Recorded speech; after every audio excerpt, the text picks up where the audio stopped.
शक्ती जी आहे ही शुद्धतेमध्ये राहते, ही झोपेमध्ये राहते, ही ध्यानामध्ये राहते, ही नॅचरल फूडमध्ये राहते. हीच आपल्याला समजून घ्यायची आहे. म्हणून सांगतो एकदा का शक्ती प्राप्त व्हायला लागली आता राहतील कुठून. म्हणून अन्न जे आहे हे काय आहे, हे शरीर निर्मितीचं कारण आहे आणि पेशींची झीज भरून काढण्यासाठी आहे. नॅचरली पहिले वर्क आहे, मग फूड आहे आणि मग रेस्ट आहे. म्हणून सकाळी उठल्यानंतर पहिले तुम्हाला कामच करावं असं वाटतं. कोणीच असा व्यक्ती नाही आहे का तो म्हणतो नाही मला पोटभर जेवून घेऊ द्या. पहिला तो कामच करतो. म्हणजे नॅचरली पहिले काय आहे, वर्क आहे आणि मग काम केल्यावर पेशींची झीज भरून काढण्यासाठी जेवण, शक्तीसाठी जेवण नाहीये. पुन्हा सांगतो, नाही तर तुम्ही हॉस्पिटलमध्ये भेटायला जाणाऱ्या पेशंटला शक्तीची आवश्यकता आहे, फळ काय घेऊन जाता, पोटभर जेवण घेऊन जा, काजू बदाम घेऊन जा. अरे त्याला खायची पण ताकद नाहीये, इतका अशक्त आहे, मग शक्ती कशात आहे, थोडा विचार करा. म्हणून बॉडी शुद्ध बनवा, बॉडी शुद्ध बनवायची आपल्याला. हा जो आहार आहे जो आता आपण घेतोय, सध्या जे काही खातोय, हा आपल्याला 3 गोष्टी देतो. सूक्ष्म भागातून मन बनतं, मध्यम भागातून मांस बनतं आणि स्थूल भागातून मळ बनतो. आज जे आपण खातोय ना याच्यात कचरा जास्त निघून राहिला आहे आणि मांस जास्त वाढते. म्हणून प्रत्येकाच्या जवळपास प्रत्येकाचं वजन वाढू राहिले. वजन वाढायचं कारण ते की जे आपण खातोय त्याच्यातून मन बनत नाहीये, कचरा जास्त होतोय आणि मांस, म्हणून वजन वाढतंय. आज जे आपण खातोय त्याच्यापासून 3 गोष्टी मिळतात ते बघा, थकवा, बिमारी आणि बुढापा. म्हणून आपण ज्यावेळेस जेवतो ना तर जेवण केल्यानंतर आपल्याला थोडंसं आराम करावा असं वाटतो, थोडंसं पडावं असं वाटतो. जे सरकारी अधिकारी कर्मचारी त्यांनाही विचारू शकतात का जेवायच्या आधी व्यवस्थित काम चालतं, जेवल्यानंतर झोपावं किंवा आराम करावा असं वाटतो किंवा थोडंसं शिथिलता येते की नाही कामामध्ये. कुठल्याही टीचरला विचारा, शिक्षकांना, का जेवायच्या आधीचे क्लास घेतात ते हेवी असतात, परंतु जेवण केल्यावरचे जे वर्ग असतात तो थोडासा विषय साधा घ्यावा लागतो. कारण ऐकणारा आणि बोलणारा जेवण केल्यावर जड झालेला राहतो, ताकद नाही राहत, आराम करावाशी वाटतो. म्हणून आज जे जेवतोय त्याच्याने थकवा लवकर येतोय. बघा, दिवसभर तुम्ही काम करताय आणि तुम्हाला वाटतं जेवणाने शक्ती मिळते, तर रात्री पोटभर जेवा आणि सकाळी तेवढंच काम करून दाखवा, होईल तुमच्याच्याने. अरे तुम्ही तर म्हणता मला जेवायची पण इच्छा नाहीये, झोपू द्या मला. कारण तुमची जेवढी चांगली झोप होईल तेवढं तुम्हाला एनर्जेटिक वाटतं. झोप महत्वाची राहते. म्हणून आपण म्हणतो बाळाला झोपू द्या, त्याची वाढ होते. का बरं त्याला डाळ खाऊ घालत नाही, झोपेकडे जास्त लक्ष. पण झोप म्हणजे डाराडूर 14 तास आणि 12 तास नाही. ज्याला डीप स्लीप म्हणतात तीच झोप, ती फार फार तर 6 ते 7 तासाची असते, त्याच्यापेक्षा जास्तीची झोप नाही. आणि ती आज मिळत नाही आपल्याला, कारण शरीर शुद्ध नाही. ते जेव्हा होईल या रसाहारामध्ये तुम्हाला त्याचा आनंद मिळत, अनुभव मिळत. म्हणून आपल्याला जो आहार आहे तो काय देतोय, पहिले थकवा देतोय, दुसरं काय देतोय, बिमारी. म्हणून मी सांगितलं असं एक घर दाखवा का ज्या घरामध्ये गोळ्या औषधं नाहीये आणि प्रत्येक जण स्वस्त आहे. काही ना काही अस्वस्थता आपल्यामध्ये आहे. आणि तिसरी गोष्ट काय, बुढापा. म्हणून मी सांगितलं आज आपण कमी वयामध्ये म्हातारपणा अनुभव राहिलेलो आहे, त्याला गेल्याची भाषा करताय. माझ्याकडे कितीतरी पेशंट येतात, 30-35 वय नाही तर गुडघे दुखताय, कंबर दुखतंय, आम्हाला हा आजार आहे. अरे हे कसलं. म्हणून सांगतो कुठलाही आजार तुम्हाला राहणार नाही. आपण जे खातोय त्याच्यातून काय मिळायला पाहिजे होतं, मन. मग आता जो रसाहार आपण करणार आहे त्याच्यातून मनाची पावर वाढणार आहे आणि रसाहारामध्ये कचरा साचणार नाही, वजन उतरून जाणार आहे. म्हणून आपल्याला रसाहार करायचा आहे.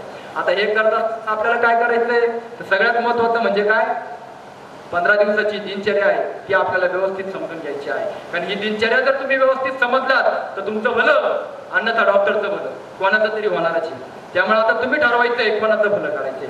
म्हणून सगळ्यात महत्वाचं काय, तर आपल्याला भगवंतांनी सांगितलेल्या, ऋषीमुनींनी आचरलेल्या रस्त्याला जायचंय. मग 15 दिवस पहिले मनाची तयारी करा. कारण काय होतं, या जगामध्ये जर आपला शत्रू कोणी असत तर फक्त आपलं मन आहे, बाकी दुसरं कोणीच नाही. ज्यावेळेस रस्त्यावर चालू करतो त्यावेळेस आजूबाजूचे लोक डिस्टर्ब करायला लागतात, हे दुसरे शत्रू. ते म्हणतात हे काय खायचे प्यायचे दिवस आहे, अरे खायचं नाही प्यायचं नाही तर मग कमवायचं कशाला, की नाही. मग आपल्याला उलट पालट बोलायला, बरं त्यांना कळत तर काही नाही. मी सांगतो जरूर लोकांचं ऐका, जे तुमच्या आजारामध्ये पार्टनर असतील आणि नसतील तर त्यांना 15 दिवस थांबवा. बाबा थांब, तुला पार्टी देईल, मला पहिले मोकळा होते. मनाची तयारी करा. जर तुमचं मन पॉवरफुल असेल तर जगातली कुठलीही शक्ती तुम्हाला डिस्टर्ब करू शकत नाही. म्हणून पहिलं मन पॉवरफुल करा. या रस्त्याला मला लागायचंय, मला 15 दिवस घरातला गॅस बंद करायचा आहे, मला आतला जठराग्नी पेटवायचा आहे. म्हणून 15 दिवस ज्यावेळेला आपण रसाहार करू त्यावेळेस रसाहारामध्ये तुम्हाला प्रलोभन खूप येतील. कारण अशा काळामध्ये आपल्याला बळबळ आग्रह करणारे खूप जण भेटतात. अरे खा, पार्टी असेल, लग्न पण काळात येतील किंवा आपल्याला नातेवाईक त्याच वेळेस घरी येतील. कालच मला सोलापूरचे एक साधक त्यांनी सांगितलं तर सर माझ्या पुढे मेवणा आणि माझे नातेवाईक येऊन बसलेले ते जेवण करताय पण मी नाही जेवत आहे. बघा हे जे असतं ना ही स्वतःला केलेली प्रामाणिकता आहे. म्हणून आज मी जे काम करतोय 10 वर्षापासून आज मी सक्सेस याच्या मागे देवाची शक्ती आहे, गुरूंची आई वडिलांची शक्ती आहे, पण त्याबरोबर मी माझ्या साधनेशी प्रामाणिकपणा आहे. आज कुठेही गेलो तरी आम्ही आमची सिस्टमला सोडत नाही. कधीतरी चिटिंग डे म्हणून आपण सगळं खातो पितो, खायला प्यायला मनाई नाही करते, पण वेळच्या वेळी सफाई करतो. म्हणून आपल्याला मी पुन्हा सांगतो की तुमचं कुठलंही खाणं पिणं बंद करायसाठी मी बसलेलो नाही. मी सांगतो सगळं खा, पण दर 3 ते 4 महिन्याला स्वतःच्या सफाईला वेळ द्या. 15 दिवसाचा रसा, या 15 दिवसाचा रसा 3 ते 4 महिन्यात एकदा करायचा. मग आपल्याला काय करायचंय तर पहिले मनाची तयारी. दुसरी गोष्ट म्हणजे काय तर दिनचर्या आहे की आतापर्यंत तुम्ही जी काही केली असेल दशा बदलली नाही, आता दिशा बदला. बाहेर कोण काय तत्वज्ञान सांगतंय आहाराबद्दल त्याच्याबद्दल चर्चा करू नका. 4 ठिकाणी खड्डे केलं तर पाणी लागत नाही. एक तर बाहेरच्यांचं ऐकायचं असेल तर या रस्त्याला लागू नका, आणि ह्या रस्त्याचं ऐकायचं असेल तर बाहेरचं कुठल्याही प्रकारचं ऐकू नका. कारण तुम्हाला रिझल्ट हवाय तर 15 दिवस म्हणतोय मी. म्हणून बाहेरचं काय ज्ञान असेल आपल्याला त्याच्याशी डिबेट करायचा नाही. आपल्याला काय करायचं रस्ता बदलायचा. म्हणून दिनचर्या बदला, परिस्थिती बदलायची आहे, आता रस्ता बदला, दशा बदलायची, आता दिशा बदला.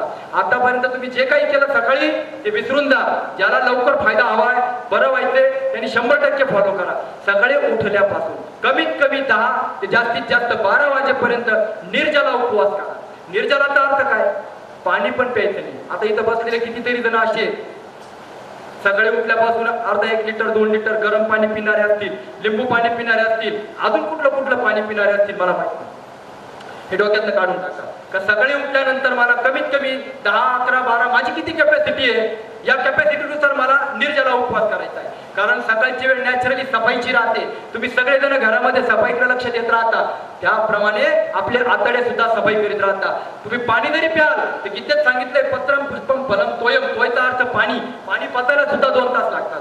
तुम्ही तुमच्या आतड्यांना विनाकारण काम लावता. ते अति पाणी सुद्धा वनस्पतीला नष्ट करून टाकतं.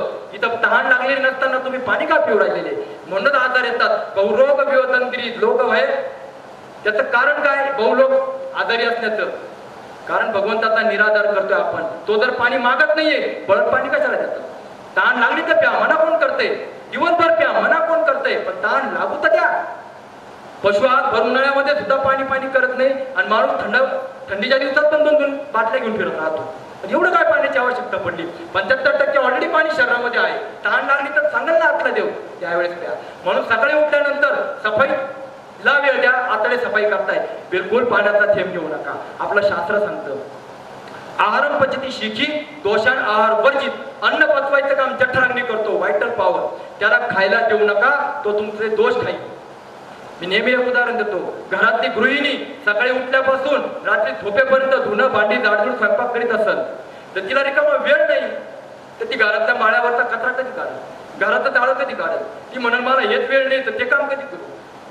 मग आपण जर आपल्या घरातल्या कचऱ्याला सफाईला वेळ देत नाही कारण आपण बिझी आहोत. मग आतली जी जठराग्नीची शक्ती आहे तुम्ही रिकामा वेळ कधी देता. सकाळपासूनची गिरणी चालू होती रात्री झोपेपर्यंत थांबतो कुठं आपण. अहो आपण एकदा जेवतो तर पाचन पोषण निष्कासनला 14 तास लागतात. आपण 2दा जेवतोय. चहा दूध नाश्ते पाणी अजून वेगळं. सांगा मला आपल्या जठराग्नीच्या शक्तीने व्हायटल पॉवरने तुमची सफाई करायची का पाचन पोषण निष्कासन करायचं.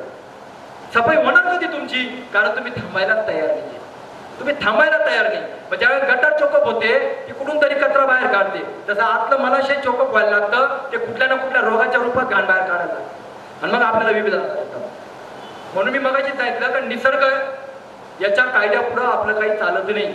इथला कायदा तोडला तर वशिला लावून सुटू शकतो, पण त्याच्या कायद्यापुढे कोणाचं पद प्रतिष्ठा पैसा चालत नाही. मग दिवसात तारे दिसतात, हॉस्पिटलमध्ये ICU मध्ये ऍडमिट व्हावं लागतं. त्यावेळेस मग आपलं तोंडाची चव गेली, नाकाचा वास गेला, आणि मग तेच लिक्विड खावं लागतं जे डॉक्टर दिल सलाईनच्या माध्यमातून. मग त्यापेक्षा इथं करा ना.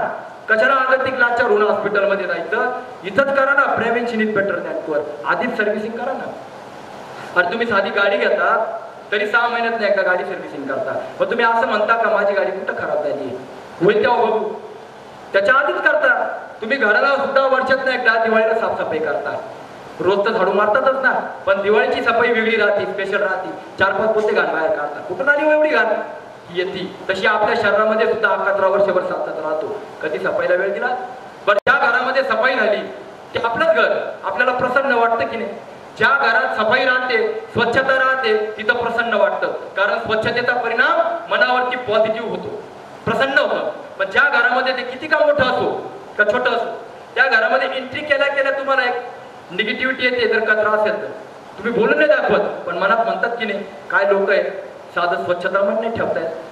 जिथं अस्वच्छता असते तिथं मनावर निगेटिव्ह परिणाम होतो. मग मला सांगा, आपल्याला अस्वस्थ वाटतंय का अस्वस्थ वाटतंय? तुम्हीच विचार करा. कारण हे घर कोणाचं आहे? देवाचं आहे. जर मला अस्वस्थ वाटत असेल याचा अर्थ काय? या घरामध्ये कचरा साचलाय. कोणी काढायचा? हा काढायसाठी 15 दिवसाचा रस्ता आहार आहे. तुमचं जेवण थांबवायसाठी नाहीये. तुमचा आनंद खाण्यापिण्यातच आहे. मी तो तोडणार नाही, पण वेळच्या वेळी सफाई करा हे समजायला बसते. मग 15 दिवसाच्या रस्ता आहारात दिनचर्या काय राहणार? किमान 10 ते जास्तीत जास्त 12 पर्यंत बिलकुल पाण्याचा थेंब घ्यायचा नाही, उपवास करायचा. उपवासाचा फायदा काय आहे? आपल्या ऋषीमुनींनी समजवलेला आहे. अरे 14 दिवस खाल्लं, 15व्या दिवशी जसं खाल्लं तसं भरपूर सारं खाल्लं, नको नको ते खाल्लं. 15व्या दिवशी बाबा एकादशी आली आहे, एकादशीच्या दिवशी उपवास कर आणि उपवासाला फलाहार कर. फलाहार सांगितला, आपण त्याचा फराळ केला. एकादशी दुप्पट खाशी, कुठून आली खिचडी साबुदाणे बगर हे आपल्याला माहित नाही. ऋषींनी सांगितलं फलाहार. ऍक्च्युली कसं झालंय, शब्दाचा अपभ्रम झालेला आहे. जसं पूर्वीच्या काळी मँचेस्टर कापड यायचं बाहेरच्या देशातून, आपल्या लोकांना ते बोलता येत नव्हतं म्हणून ते मांजरपाट म्हणायला लागले. मग ते मांजरपाटच झालं, तसं अपभ्रम झाला. तसं ऋषी मुनींनी सांगितलं फलाहार कर एकादशीला, उपवासाला, आणि आपण त्याचा फराळ केला.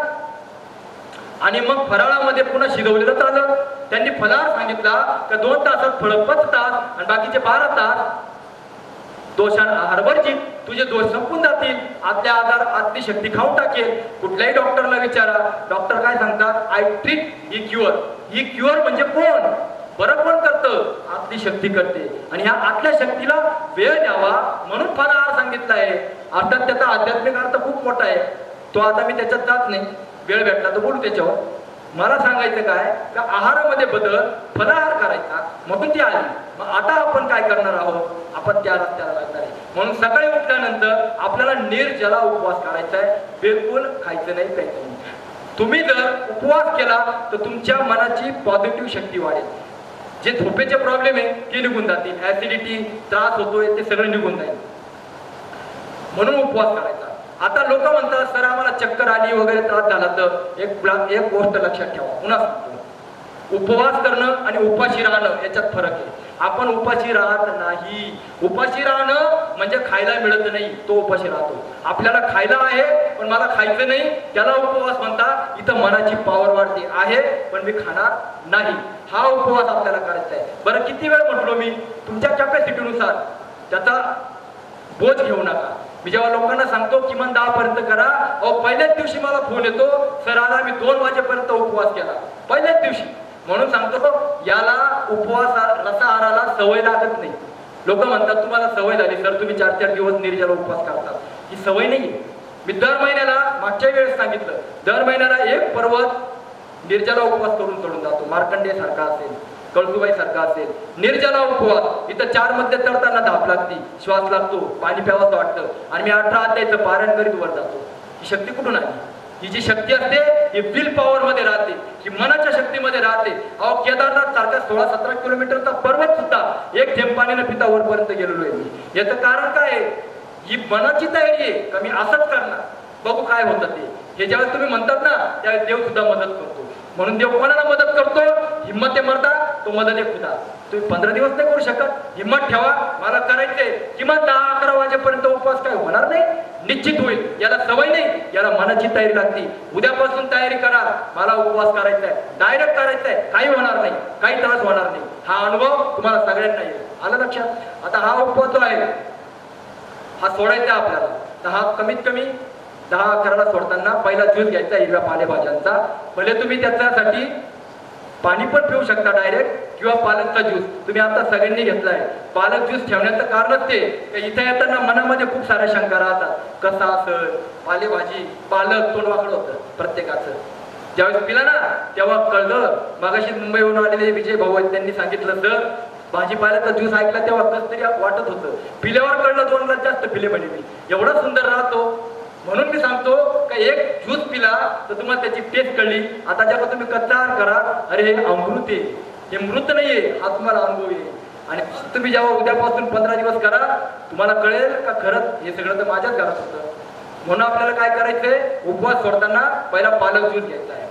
त्याच्या आधी मला एक उदाहरण आठवलं होतं का उपवासाचं महत्व मी तुम्हाला अजून एक शॉर्ट मध्ये सांगतो. का डॉक्टर रसेल ट्रॉल 18व्या शतकामध्ये अमेरिकेतले पहिले ॲलोपॅथिक डॉक्टर, ते गावागावांमध्ये जायचे ट्रीटमेंट देण्यासाठी.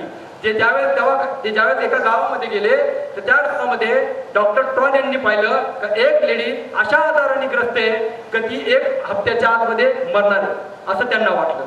आणि ज्यावेळेस ते तिला चेक केलं, पाहिलं आणि सगळ्यांना सांगितलं का आता इथं काही खरं नाहीये, ही अशी मरणार तशी मरणार. मग तिला एका वेगळ्या रूम मध्ये ठेवलं.